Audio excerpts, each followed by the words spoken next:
חי בתוך פריימים. אני רואה פריים, כל אני מתרגל לפריים, עכשיו אני מסתכל עליך, אני חושב איך הייתי מצלם אותך. למה התחלתי לצלם אני לא יודע, אבל אני יודע בדיוק מה קרה לי שנייה אחרי שהסתכלתי דרך הוויופמיינדר, וזה היה פשוט סוג של קסם. גיליתי משהו חדש, זה היה כמו איזה לידה, משהו נוצר שם, ראיתי שאני יכול לראות דברים בצורה שונה, ולהראות דברים בצורה קצת שונה, וראיתי שהעתקתי רגע במציאות, ופה אני פתאום מחיה אותו. כשיש אירוע עיתונאי שהיינו קופצים בתחילת האינתיפאדה השנייה עם ביפרים, היה קשה לדעת למה לצפות, והיה קשה לתכנן.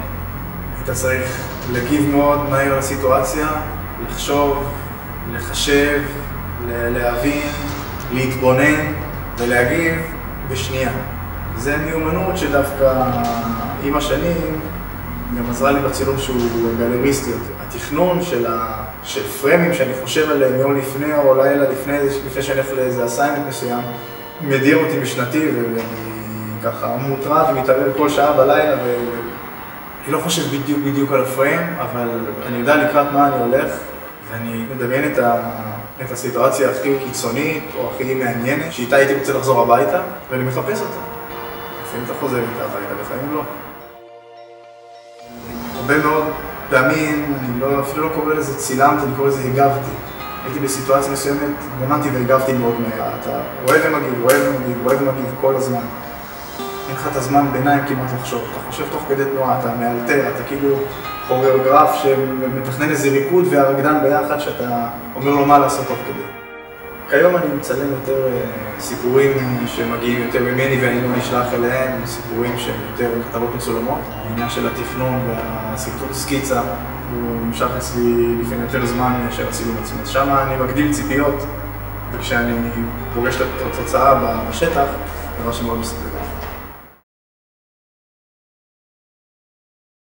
צילמתי שריפה, למשל, הייתה תקופה שגרתי ברמת גן, ראיתי ישן בפארק, ירדתי לצלם, כי האינסטינקט החייתי שיש לי בתור צלם, עיתונות שאני בא, רואה שאני רץ אליה, ולא רץ הפוך, כמו החיה ביער. והאינסטינקט הזה משך אותי לשם, לקחתי את המצלמה שלי וירדתי, רצתי לתוך השריפה.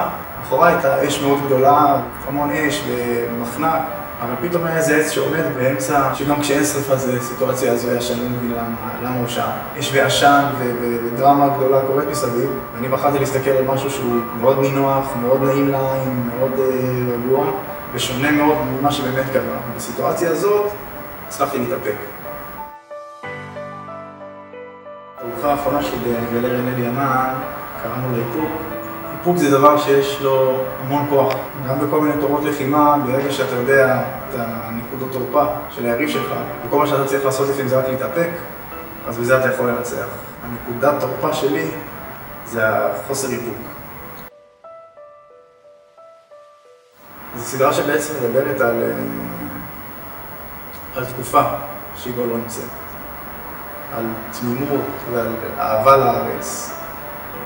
ובכלל, כיף לי דרך התמונה הזאת להסתכל אחורה. אם זה להיזכר בילדות, אם זה... נוסטלגיה זה מילה טובה לראות. היום הכל סביב החומר, סביב הכסף. שהיום אני מנסה לשים על הצילומים שלי את אותה כמות של סימני שאלה כמו סימני קריאה, כי הסימני שאלה האלה משאירים את הצופה על התמונה, ואולי יראו לקרוא את הכתבה. ביום שלא היה לי את הפרפרים האלה בבטן, מכל יום שאני יודע שאני יכול לצלם בו משהו, אני אניח את המצלמים בצד באותו יום. יש בי את הפרפרים האלה בבטן, ואת האש הזאת בוערת בפנים, שאפילו שורפת. זה מעבר לאהבה למקצוע, זה אפילו לא מקצוע, זה סוג של דרך חיים.